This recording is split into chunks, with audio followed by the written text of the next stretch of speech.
Many economic, environmental, and social benefits exist to farmers who certify their farm for organic production. But is this the right choice for your farm?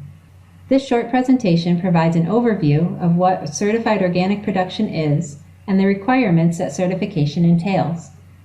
By the end of the presentation, you will be provided with several useful resources and hopefully have a better understanding if organic certification can enhance your farm business. This overview will first explain the National Organic Program, discuss market demand for organic products, and go through several details of the certification process, including regulations. The USDA's National Organic Program began in 2002 as part of the Agricultural Marketing Service. This program was initiated in response to the 1990 Organic Food Production Act, which requires the USDA to develop, implement, and administer national standards for the production, handling, and labeling of organic products. Comprehensive information about these standards and organic requirements can be found online at ams.usda.gov by going directly to Organic Certification and Accreditation. Environmental, social, and financial incentives exist for producing organic products. Looking a little bit more closely at financial incentives, we can see that consumer demand for organically produced goods continues to demonstrate growth. In fact, it has for a long time. Organic sales of food and non-food items have increased from $3.6 billion in 1997 to $43.3 billion in 2015, according to the Organic Trade Association. In particular, 2015 was a year of significant growth for the organic industry, bringing in the largest dollar gain ever, adding $4.2 billion in sales from the previous year.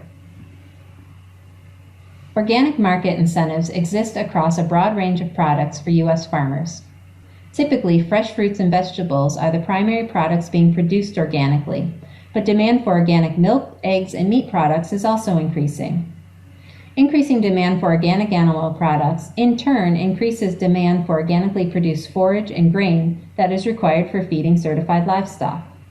Although many organic farmers produce many of these products on a single farm, this isn't necessary, and a farmer could focus more specifically on a product and choose to grow only one or two certified items.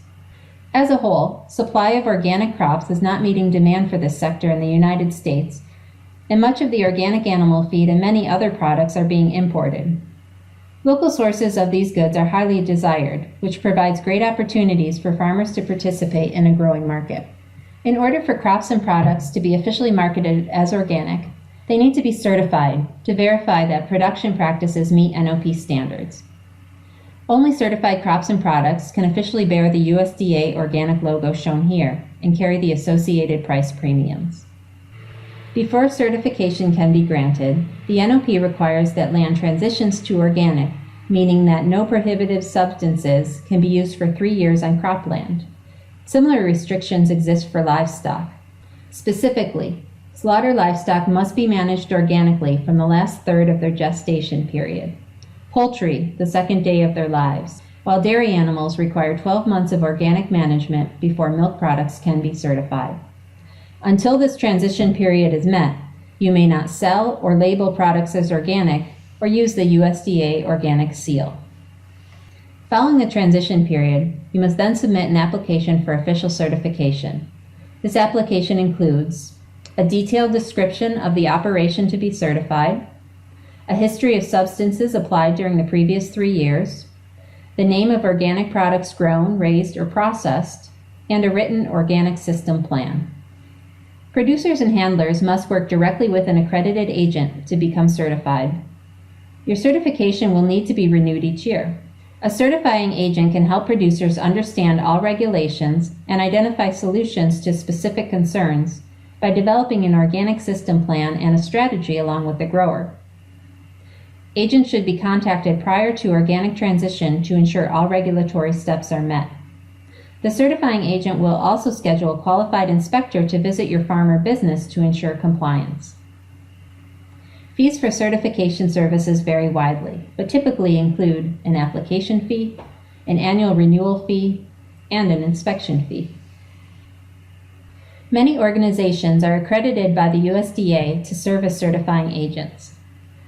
Pennsylvania Certified Organic is one of those agencies in Pennsylvania, but producers may contact any similar organization to be connected with a certifier. It might be helpful to talk to other organic producers to get advice about working with certifiers. Additional resources for finding certifiers is also available on the USDA AMS website. Certified organic products exclude the use of synthetic chemicals in crop and animal production systems. This includes the use of synthetic fertilizers, pesticides, herbicides, and seed treatments on crops, as well as the use of non-therapeutic treatment with antibiotics and hormones in livestock.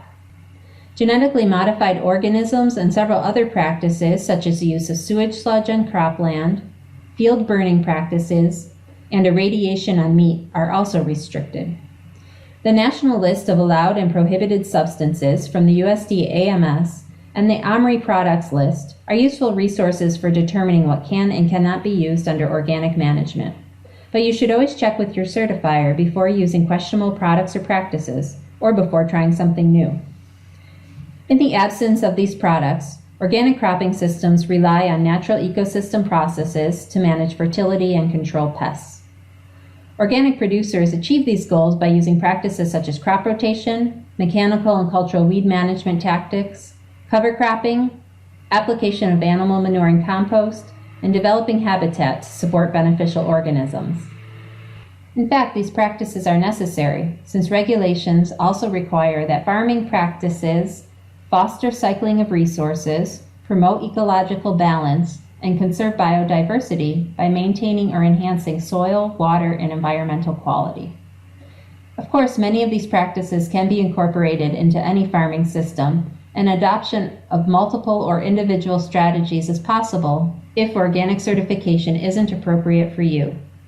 More details about certified organic requirements, as well as specific production tips for growing field crops in Pennsylvania, can be found in Penn State's Organic Agronomy Guide.